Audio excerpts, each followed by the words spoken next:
Hey, welcome to my studio. I'm Daniel Norton, photographer here in New York, and this is Marisa. Hi, I'm Marissa, and I am an actor here in New York. And Marissa asked me to, well, really she wants to take my job. Classic, right? But no, there's lots of people that work in the industry that aren't necessarily photographers, but they learn by being on set, and they can actually achieve. Like I've seen some work that she's done, and it's really good. Don't tell her I said that. And the thing is though, when you're learning photography, if you kind of jump in, you already have a good eye for it, a lot of kind of automatic tools will work for you, right? And they'll get you only so far. Once you'll start hitting walls eventually. So we're gonna go over in this first video, some of the basic like kind of technical stuff. This will help as we move forward. Later we'll do, flash photography and all the other fun stuff. But right now we're gonna start off with the basics. So if you just like to watch us, if you like to watch Marissa, then you should hang out. Or if you're just learning photography, right? So we're gonna kind of walk through basically. She's gonna use my camera today. This is a Nikon Z6 II, and we're going to work with the famous Sheila here.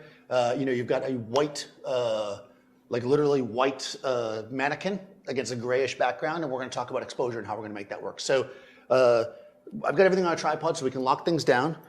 I have this light here. I'm just gonna put this on because we're using the daylight primarily. So we're not really gonna worry about the light right now. This is just so we have some consistency. Now, I have the camera set on the green box. So the green box is the auto mode. This is the equivalent to probably if you use your phone, right? You take your phone, you take lots of great pictures with your phone. The camera's gonna do everything for you in this mode. So go ahead and make a photo like that. We'll see what it does. Right, we're tethered into Capture One. We can see that's a pretty decent shot. I mean, to my eye, it's a bit dark, right? What do you think? It looks a little dark, right? Yeah. Right, so the reason why it's dark is because the camera has a light meter inside, right? And what the light meter does is it looks at the scene and it tries to make it what they call 18% gray. It kind of makes it neutral. But she is not gray, right? She's white. The camera doesn't know that she's supposed to be white. They're just making everything gray. So we need to tell the camera that, in fact, we need to give it a little bit more exposure, right? Because to make it white. But in the green box mode, you really can't do that. So this is an acceptable photo. This is the mode I usually say, like, if you have to hand your camera to somebody at a party that doesn't know anything, you put it in this mode because it'll do a good job. But the next mode that we can mess around with is the P mode. So if you push on the side of the camera, you got to push the little thing in the center. Over my camera. There we go. There you go. That locks it so when you hand it to the drunk person at the party, they can't turn it unless they know where the button is. That's why. So P is also an automatic mode.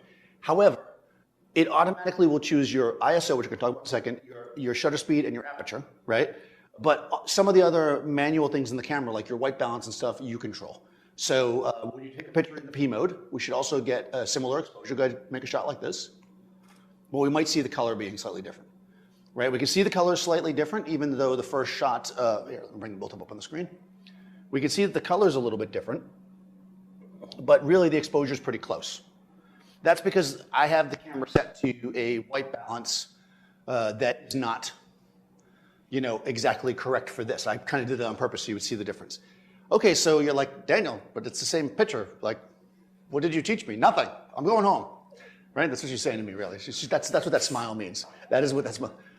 So the thing is, with P mode, you can now make adjustments. So there's what they call exposure compensation. So if you look right on the camera, right above the shutter, you see right there, a little plus minus still to the Yep, if you push that down, and then see when you do that, you get a 0 there. Now turn the knob right here. Yep, see how you're plussing? You're telling it to overexpose right now. Now how much, it really depends. You'll get used to what will work for you. Probably 1 stop is a good place to start here. I just happen to know that because I've been doing this a long time. If you don't know, you can go anywhere from 1/3 of a stop up to, I think, 3 stops. So go up to where it says 1. We'll try that. Now go ahead and make a shot. Is it adjusting the ISO? Or? No, it didn't actually. It adjusted the shutter speed. Okay, now if we look at the shot, she's much whiter, right? A lot closer to what it should look like. She's overexposed. Now the reason why, well, no, I should say she's correctly exposed. The reason what's happening here is the meter is being told, like you're telling the light meter, hey, go in here and read this as if it's gray, but then make it brighter by 1 stop, as what you did there. You can, and again, you can finesse it wherever you want. Just for an extreme, do it again and go all the way up to 3 stops. And then make a shot. And you'll see that you can see the shutter speed is getting really slow now. Luckily, we're on a tripod. Now we're super bright, right? So it kind of depends. You need to figure out where you want to be. this is always going to do this. No matter what goes in front of the camera, it will adjust there. So this is what you do when you make a photo of somebody, let's say in front of a window, and they're really dark, right? Because it's reading the whole room. Then you make this adjustment to correct for it. Or if you happen to be shooting a completely white mannequin, which probably nobody's really doing, but go ahead and go back to 0 so we don't leave it there. And now we're just going to talk a second about, actually, I'm going to have you move the mode to M. So M is manual, right? In manual, you have control over everything in the camera. This is that thing, like if you go to photo sites like I do, you're going to see that they sell these t-shirts. It's like, this is a real photographer, whatever. Manual just means you control everything manual. And the reason why we're going to go to manual now is because we want to talk about the 3 things that make up what they call the exposure triangle. And you kind of know part of it, obviously, because we've been around and we've talked. There's your shutter speed, which is how fast the shutter moves, more or less, across the scene. So if a fast shutter speed will freeze action, a slow shutter speed will allow for more light to come in, which will give you, she's not moving, you're on a tripod, so shutter speed is not that important for this, right? Aperture is the size of the hole. And that's always the lens and the hole in the front of the lens. This is always the confusing one because the lower the number, the bigger the hole, which has to do with math. It's like, anyways. And then your final thing is your ISO, which relates to, if you're old like me and you used film, it relates to film speeds. Essentially, it's the sensitivity of your sensor. The lower the ISO, the less sensitive it will be to light. So the thing is that any change that you make to these 3 things will affect your shot. And there is a balance. There's what they call the exposure value, which is the correct exposure. So if you look it should be on the back of the camera, I believe. There should be a light meter back there. No, you don't see anything, because I should probably do this for you. I'm going to turn it on so you can see the screen in the back. There we go. Yeah, see right there? There's a meter on the back. Right, now there's 2 things, right? You can see with your eye that the exposure is dark, right? Mm-hmm. But you also see that little plus minus thing on the side, that's your light meter. Oh. If you adjust any of your 3 settings, that will adjust until you get it into the center, that'll give you a perfect exposure. So go ahead and adjust one of them, it doesn't really matter which one. I will adjust the ISO. Okay, so if you want to adjust your ISO, right, you keep going up until it goes into the middle, and that will give what the camera believes is the correct exposure. Ta-da! And then take a shot. And it's dark, right? Why is it dark? Because it's doing the same thing, right? The meter it thinks that's the correct exposure. We already know that, right? So again, you can look at that, and you have to still use your brain, right? No matter what, eventually you're going to have to make the decision. So that's a bit dark. So you would get there and then maybe overexpose it a bit, right? Move it to the plus side more.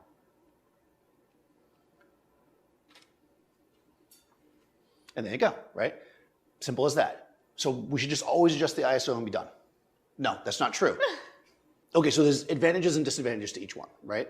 In modern cameras, I mean, you're looking at a $2,000 camera here, which is probably not the first camera for a lot of people. So if you're watching this and you're getting your first camera, this is probably not the camera you're gonna have. That ISO of whatever it is right there, it's like 1250. 1250 is high, but probably fine. The higher the ISO, the more noise you have in your shot, which means it starts to look a little grainy. You lose a little bit of kind of color depth. It just doesn't look as good. You lose detail, essentially, in the most basic level. So you always want to keep that as low as possible. But at the same time, it is something that you can use. So if you look at your setting, your other settings, so go back down to 100, which is kind of what they call the base ISO, so the low ISO for this camera. Okay, if we, instead of adjusting that, we adjust one of our other options, right? So go ahead and adjust. Is it touchscreen or is there a button? To do what? To adjust the other stuff? You can use this. For aperture. There you go. This one? Yep. That's your shutter speed, I think. The aperture is the one in the back. This one? Yep, that. Oh, okay. Oh, okay, this is shutter speed. That's shutter speed. Okay, no, I'm backwards. Okay, so that's your shutter speed. So aperture is the one in the front then. Okay. Yeah, and you can adjust that. Now, you are going to reach a point, right, where you are as wide open as you can be, which is where you're at right now, which is F4. Now, if it's still too dark, now that's as far as you can go, right? But sometimes we want to do that, right, to get us closer. You also have a 200th of a second for a shutter speed, which is kind of fast considering that you're on a tripod. You could certainly dial that to a slower speed. The slower you go, the more likely that you're going to have camera shake, either from you holding the camera or subject moving shake, which... Is that how Seth does the thing where he has somebody facing this way and then they go... And That then is it has the exactly whole... how he does it, yes. Oh, okay. That's right. A longer shutter speed will allow you to capture the movement in a different way. It'll capture the stroke of the movement. So, but of course she's not moving, right? And you're not moving because you're on a tripod. So you can adjust that to your whatever desire. So typically as a rule of thumb, you don't want your shutter speed to be a lower number than your focal length. So this is a 70 millimeter lens. So you don't want to go below, if there is a 70th, so like a 60th or an 80th, somewhere around there. Even though there's something called image stabilization or vibration reduction or whatever TM term they want to use, still it's a good idea to keep it there. So if you got that far and it's still too dark, now I would recommend adjusting the ISO, right? Because then that way you're kind of maximizing your other options. 1/80th is exactly at the zero. The zero, so you know it's probably going to be a little dark, right? Because we've done it from before. So now give it yourself a little bit of ISO. Let's do this. There you go. There you go. It looks just like the other shot, except now you've got a lower ISO, which means that you're going to have a cleaner image, right? And because Sheila's not moving, and because we don't care about the background, it doesn't matter that you adjusted your aperture and your shutter speed. So that's how it works, right? It's a triangle that they balance, right? So if you think about the angles inside a triangle, right? If you adjust one of them, the other ones have to adjust in order to match it if you want their triangle. I think that's why they call it the exposure triangle. If you want to know if you have another reason why they call it the exposure triangle, comment below. Yes. Like this bar that's showing where zero is based on changing the aperture, shutter speed, and ISO. Is there an equation that you use to get that number, or is it just like? Well, that's the exposure value. So there's something called EV or exposure value that if you were to use like a light meter, it would give you that number, and then that number corresponds to a set of the triangle. So like what you have there, 1/80th of a second at f4 at ISO 200. That might be like EV. This is not the right EV, but that might be like EV7, right? But that also means that EV7 is any other combination that gives you that exact same exposure. So it used to be like if you look at the old Hasselblad cameras that a lot of wedding photographers used to use back when I was a kid. You actually set the lenses on EV, and then you could actually just move the camera, and all the settings would move with it. So you could be like, okay, this is the right exposure. Right now I need more depth of field, so I'm going to adjust my aperture to let more stuff be in focus. It will automatically adjust the other things. So that's one way to do it, which actually we're going to talk about in a second. So let me just talk quickly about, without dwelling too much on the subject, why you would adjust any one of the things. So your shutter speed is going to be for freezing or allowing action to blur, right? So a slower shutter speed is going to allow for blur if you want that. Your faster one is going to freeze action. So if I'm jumping in the air and you want to see me frozen, and you're just using available light, you're going to need a fast shutter speed for that. If you want me to jump through the air and you want to see a blur of me going across, then you want a slow shutter speed, right? I mean, sometimes you want that, right? Aperture, on the other hand, is probably the one that people mess with the most. That has to do with what they call depth of field. So how much of your shot is in focus? There's only one part of the shot that's absolutely in focus at any one time, but then there's what they call depth of field, which is acceptable focus. So for instance, I could focus on the front of this camera, let's say, and still have you in focus, let's say if I'm over here, because that's depth of field, right? Or I could focus on the front of the camera and have you out of focus. That's controlled by the aperture. The smaller the number, which means the more open the hole, the less depth of field you'll have. So if you're out in a busy street and you want to capture a portrait and you want everything blurry in the background, you want a low number, right? That'll give you more blur. If you're shooting something where you want a lot of detail, you want depth, you want shooting a group, right? You want 5 or 6 people deep to be in focus. You want a large number, which will give you a small hole, which is weird to say it that way. In any case, they correspond. Right? With those exact settings you have now, you're at f4. If you had 3 Sheilas to shoot in depth and you wanted to go to f11, you could do that. If you move your move your aperture to f11. Whoops. Nope, you turned the camera. Turned off the camera. Oops. Duh, yeah. We just. So one way to do this, actually go back for a second. I'll teach you a trick. Go back to f4 again. Okay, so this is changing in thirds of a stop or half a stop, whatever it is. Each time you turn it, count. So 1, 2. 1, 2, 3, 4, 5, 6, 7, 8, 9. Okay. That means that if you turn your shutter speed 9 times in the direction that's going to give you more time, so turn it down 9 clicks, it should match up perfectly. Ah, 1, 2, 3, 4, 5, 6, 7, 8, 9. Oh! Ta-da! That's because each one is related to the other. And of course, you could have done 4 clicks on the shutter and 5 on the ISO as well, right? Because these things all work together. They correspond. They're the same thing.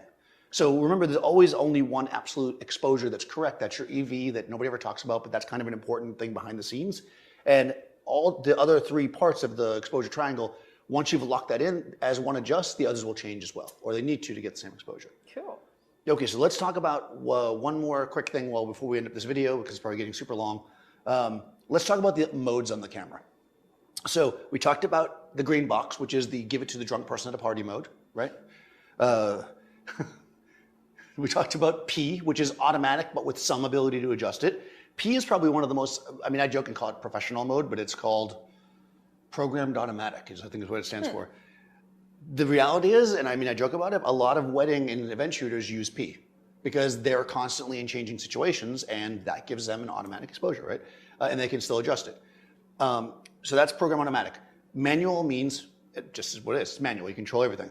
You've got a couple of the modes on this camera, which are on most cameras. You've got a shutter priority mode.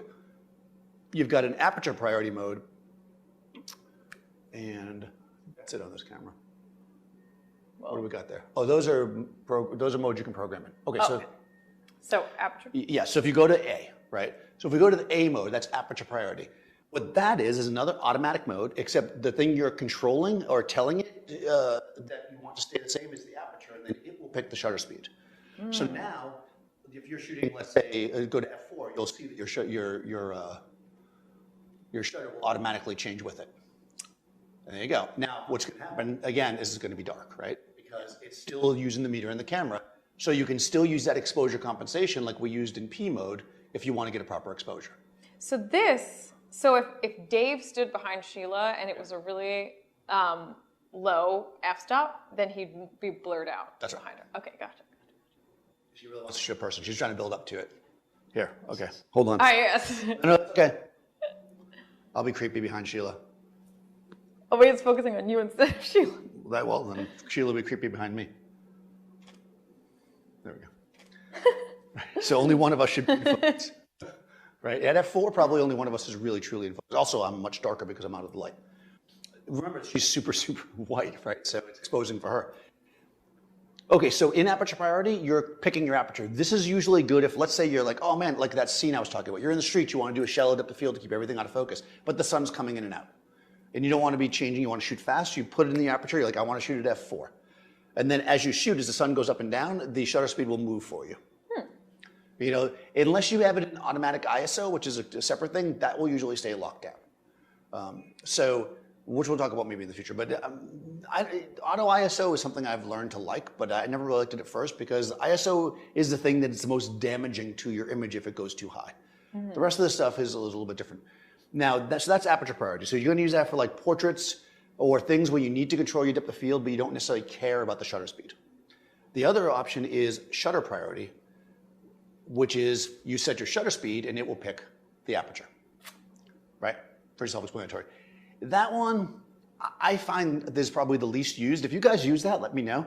I think it's used by a lot of times by people who want to shoot something that's moving fast maybe, and they want to make sure it doesn't go below. I've heard sports people use it, but I've never seen a sports person use that. So if you're a sports person and you use shutter priority, I mean, it's been on cameras since the invention of these modes. Every camera I've ever owned that had those modes had shutter priority. I think I've used it twice in my life. So if you guys use shutter priority, let me know what you find it useful for. But I think the most common, especially since you're going to mostly want to shoot portraits, you're probably going to use, if you're trying to be fast and dirty, like at an event, you're going to probably use P. If you're going to be in a studio in a controlled setting, M, so you can control everything. And if you need to be fast and in changing light, you're going to use A, which is your aperture priority. Cool.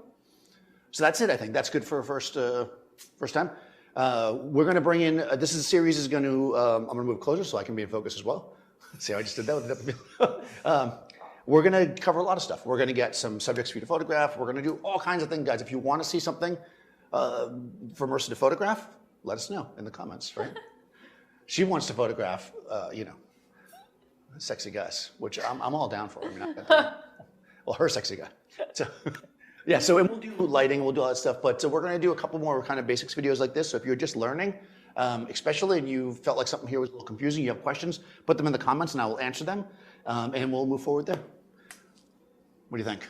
Sounds good to me. All right, thanks for watching, guys. Be sure to subscribe, ring the bell, ding, and I'll see you next time.